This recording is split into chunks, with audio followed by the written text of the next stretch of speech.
The first night I heard the footsteps, they weren't my own. They came from the narrow hallway that linked the sleeping rooms, like a ribcage, soft as moth wings and steady as a clock.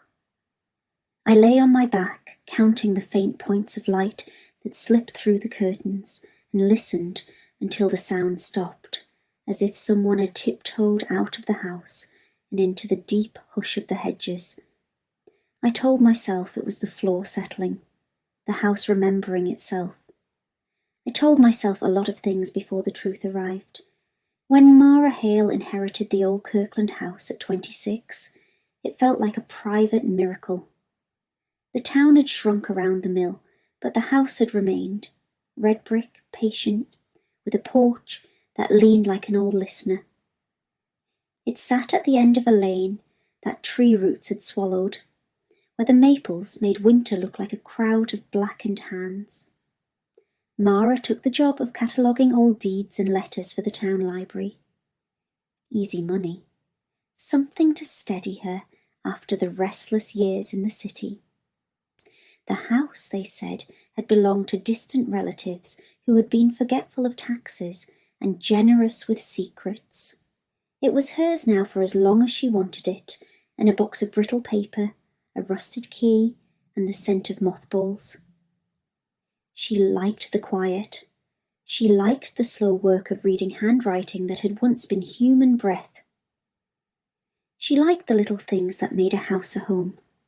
The way sunlight found the banister in the late afternoon, the way the kettle's whistle turned a whole room into a small, patient animal. People in town looked at her with the particular sympathy reserved for someone who had moved back to their childhood county.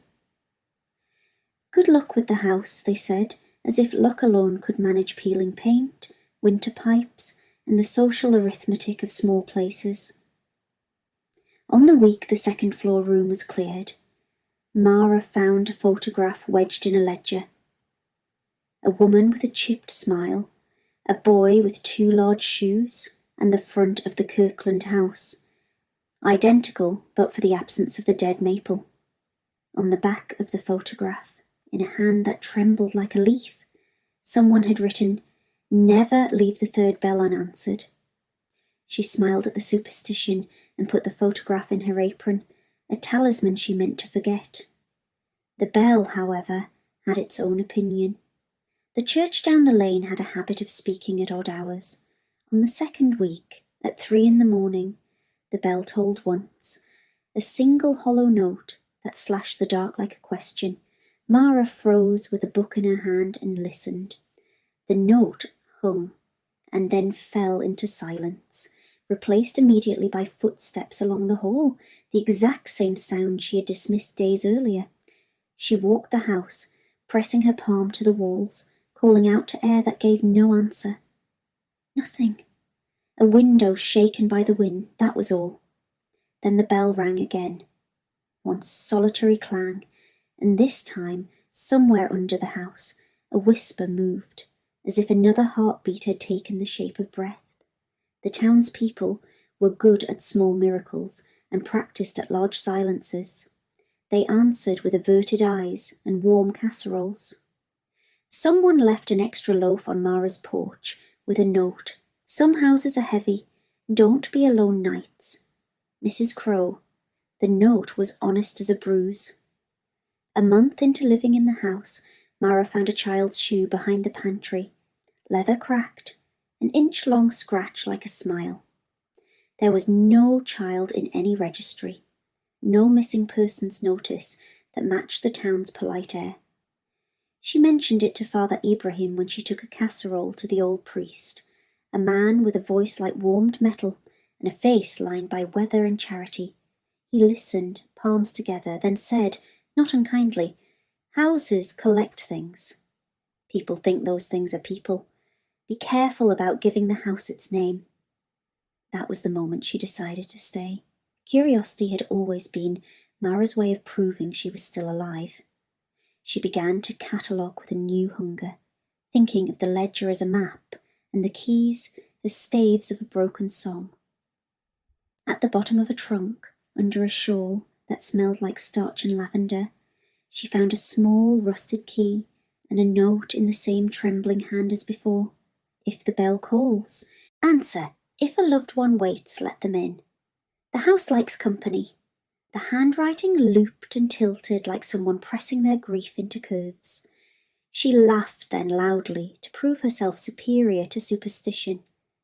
She told the house she was not afraid, then slept with the lantern by the bed, because courage is sometimes an accessory rather than an armour. When the bell tolled the third time, it came at midnight. A single shuddering clang, followed, instantly, impossibly, by the sound of keys fumbling on the front porch like someone trying. Frantic hands. Mara's stomach dropped. She froze beneath her quilt, listening to the rhythm of the steps as they came up the path and climbed the porch. 1, 2, 3. The lock clicked. The door sighed. Mara opened it. A woman stood there, ragged with the night and the road. She smelled faintly of lavender and iron. Her hair was a nest of coal and patience. At first glance she seemed alive. Steady eyes, a small smile, a hand lifted as if to touch the bell of Mara's sleeve in a soft, knowing way. My Mara, she said, and the way she said the name knocked the air out of Mara's chest. The woman had the voice Mara had once imagined for her mother, tender and sorry for the world. Mara welcomed her in without thinking. She made tea. They sat and spoke of small things. The woman told stories of the town before Mara had been born, of the mill's angry winter, of a garden that had been terrible for tomatoes, but generous for secrets. She laughed at the things Mara thought were funny. She reached for Mara's hand and held it with the authority of someone who knew how to stitch lives back together. That night, beneath the maple's black fingers, Mara slept with the lantern unlit. The house hummed as if relieved. At first, the visits were gifts. The woman, who called herself Anne, without pretense to surnames, mended a seam in Mara's blouse, with fingers so deft the thread seemed to mend itself into silence. She left a pie cooling on the sill, its crust browned like a page. She remembered small things Mara had forgotten, like where she had set the ledger, and the way the town's clock tower used to hiccup on hot afternoons. People in town started turning their heads as Mara walked, mouths shaping the name she carried like a rumour. There was a warmth to it, a human light when people recognised that she had been returned to the fold, but then things loosened at the edges. The bell began to ring at hours that belonged to shadows. It tolled at afternoon tea time, at the dead middle of the afternoon, a single hollow thud that made the cats arch their backs. The house answered with the slamming of shutters and the gathering of draughts. Once, when Mara locked the doors and slept with every light lit like a small defiance, she woke to find the front door open and muddy footprints wet as ink leading in circles across the foyer. Anne smiled and said, "Some roads I had to walk the long way." The house forgets, but remembers quickly. At the library, a woman named Mrs. Crow burst into tears when she saw Mara. "You shouldn't have gone to the house alone," she said, without explanation. The town's whispers became a chorus. There was a night, a thing on the porch, a girl who looked like someone we loved, but every time a story came near the name, the missing child, the funeral with an empty coffin, the speaker would stop, as if the story was an animal liable to bite. Mara began to notice that Anne never stepped into the back rooms where the ledger lived. She would hover at the threshold, hands folded, eyes apologetic as if the rooms themselves were shy. When Amara asked, Anne would smile and say, "Some things are better to be left settled." That line had the weight of warning. Mara accepted it at first as a keeper's discretion. Night after night, the bell tolled once and something else followed. A soft chorus of scratching at windows, the sound of someone humming in the walls. The town's children grew quieter. their games ending early. One day a boy slipped Mara a stone painted with a cross and whispered, "If you hear the third bell, don't open. Don't." He stopped, and his eyes went very old, like a child who'd seen rain on a roof that wouldn't stop. Father Ibrahim visited with the sort of restraint that comes from knowing the precise angle of grief.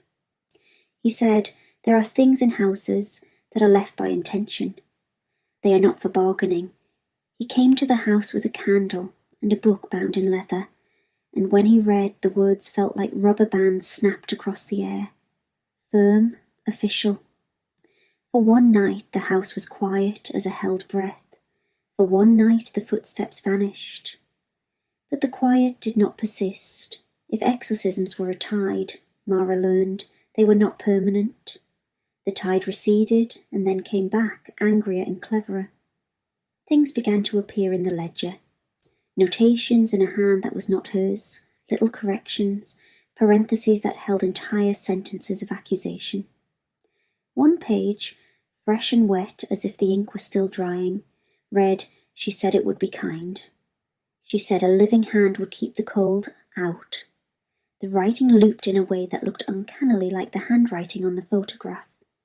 Mara confronted Anne. The woman sat in the parlour as if the accusation were a sparrow she loved. "We did not mean it," she said. "We don't hurt. We take what keeps us warm." "You told me to answer the bell," Mara said, voice small as a match. "You told me to let you in." Anne's face was an atlas of sorrow. "Did I? Or did you ever remember doing it alone? There are crossings you make together, my dear.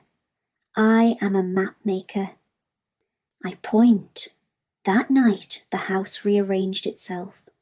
Doors that had always opened inward now swung towards the attic, as if the architecture had learned to lie. The photographs in the hallway tilted their faces to the wall.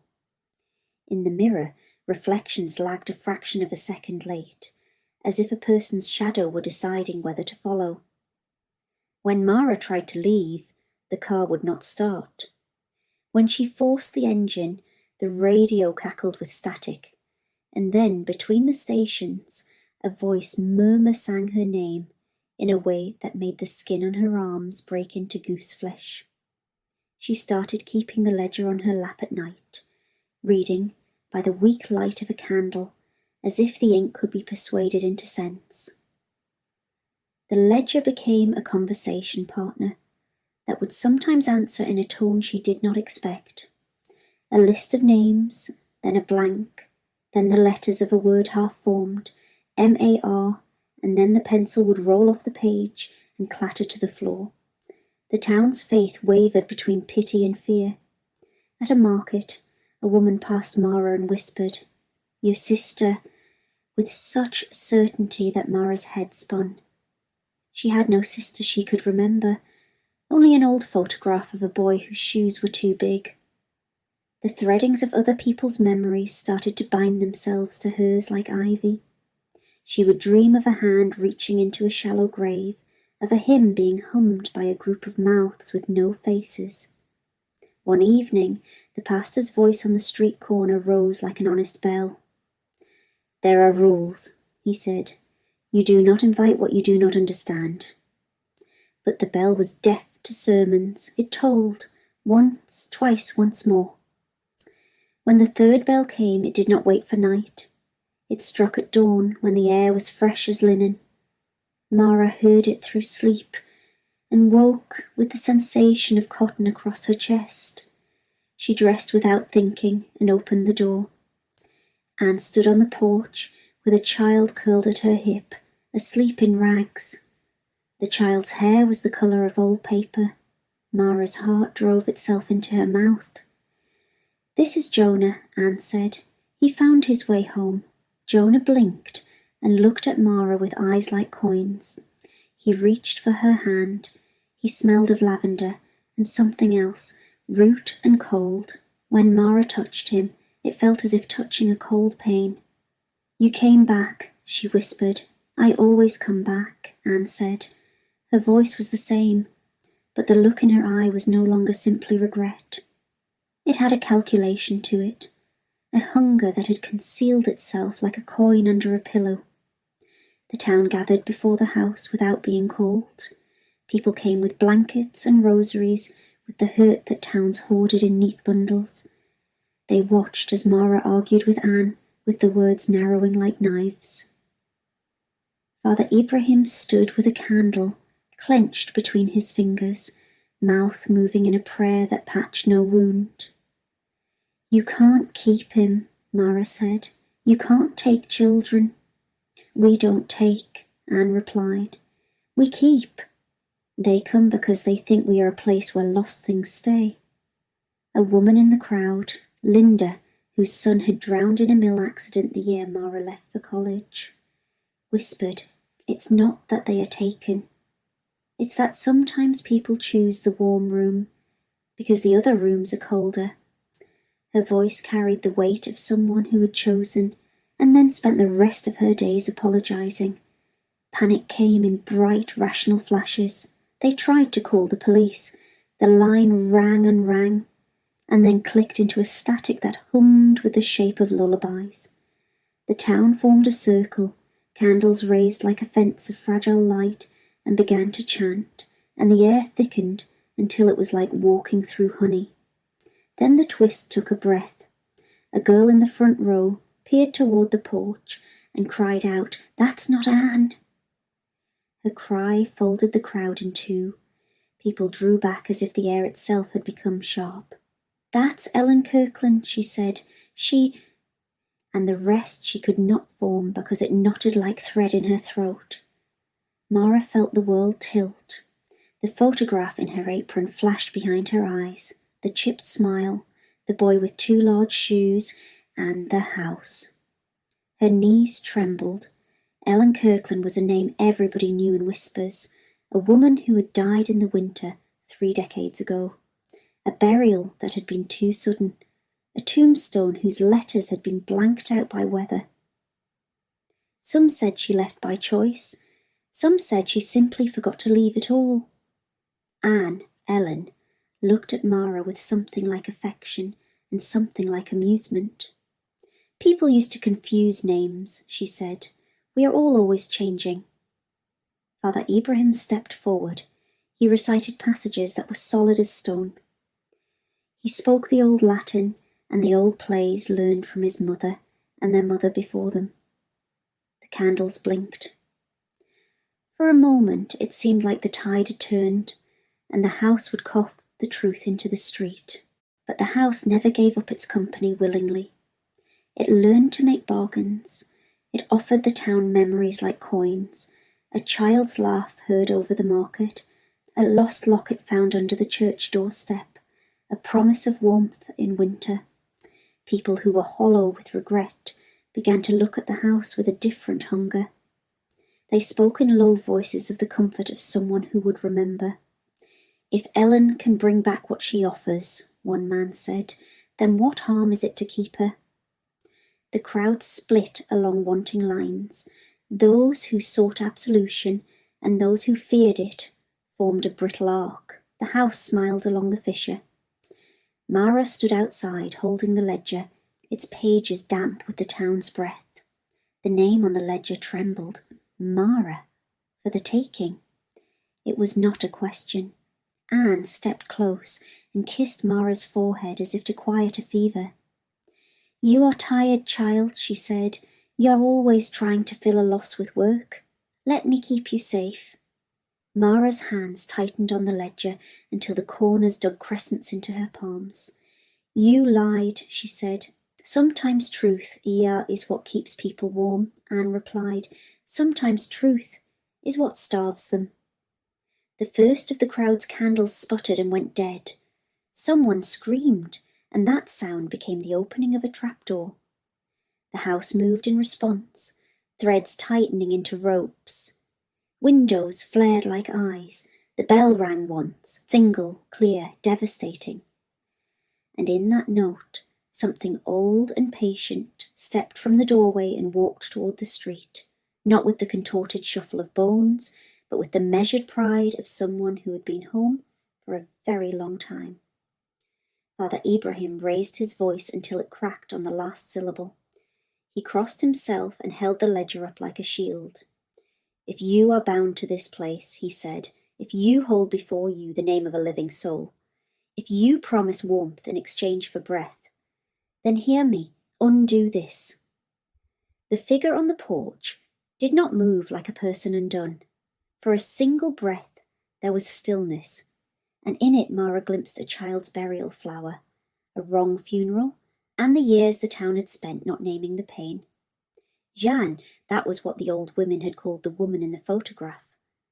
A name that dissolved into Ellen, into Anne, into whatever the house needed.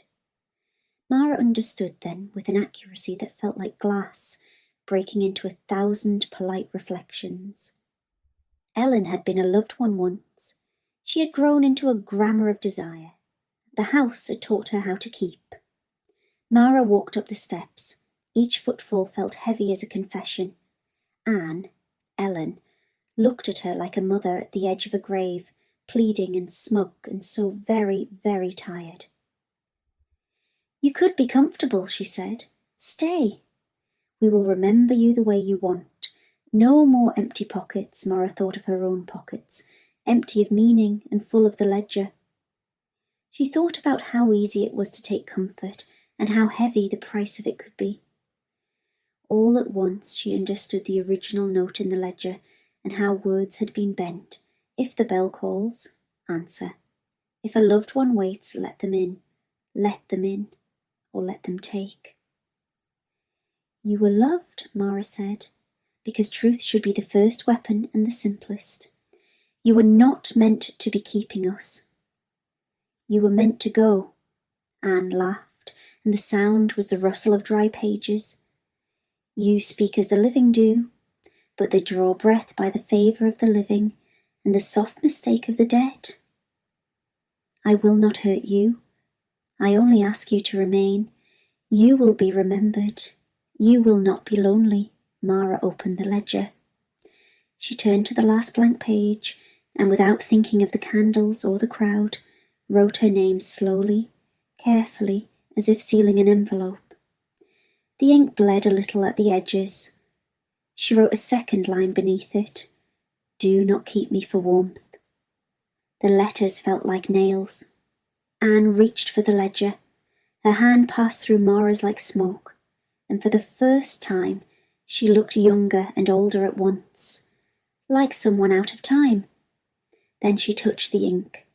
The letters smudged and rose like little mists, and then froze, captured by a coldness that was not the house's.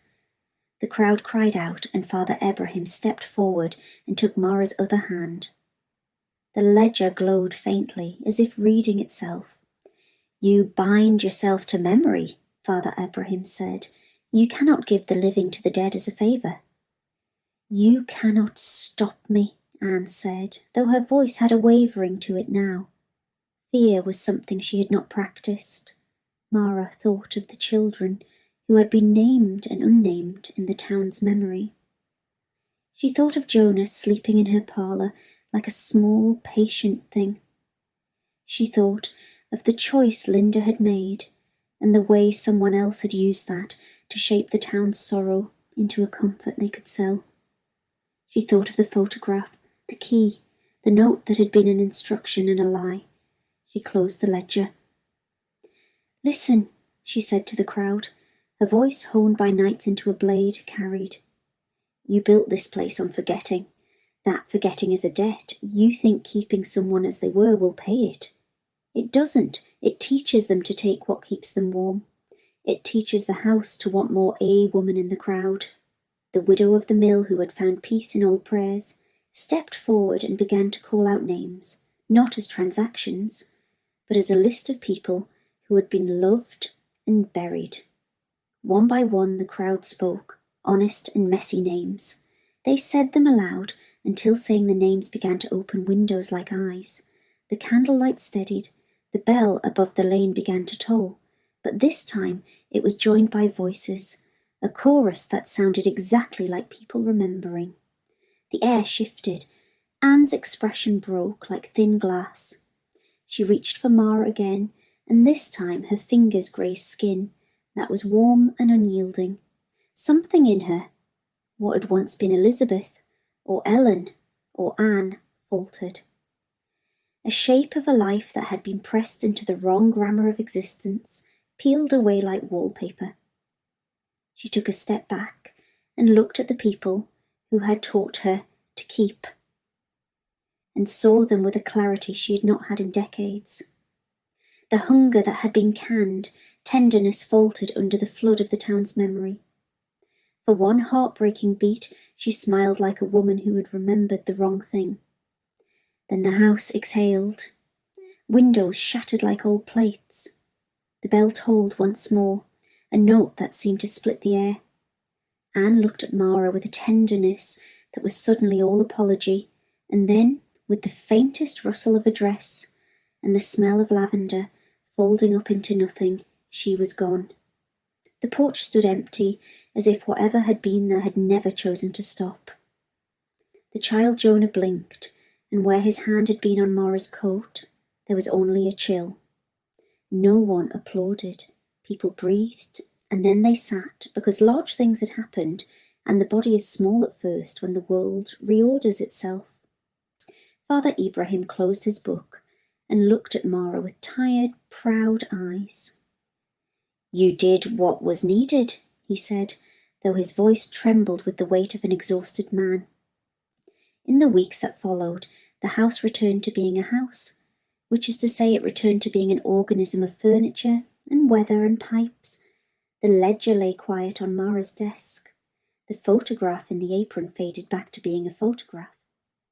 Jonah's shoe, which had been behind the pantry like a relic, disappeared as if picked up by a hand that was not meant to be seen.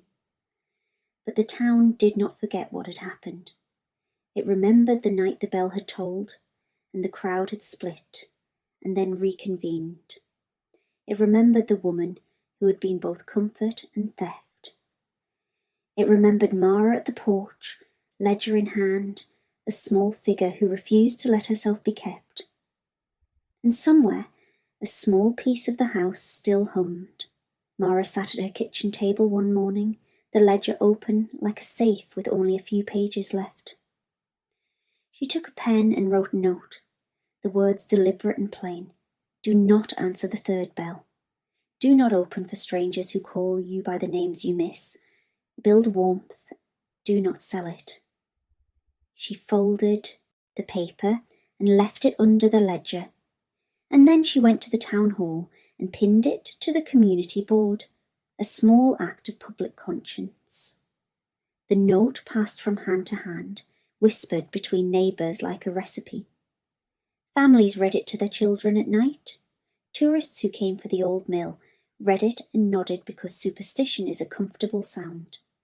The town learned, slowly and messily, to check its comforts. But warnings have a way of sounding ordinary when they are printed on paper. Years later, someone told a hushed story about a new family that moved into a house on the lane. They were happy at first. Too happy, said the neighbour, with eyes that had been taught to watch. One night, the bell rang once, a single, lonely note, and the couple thought it sweet to answer.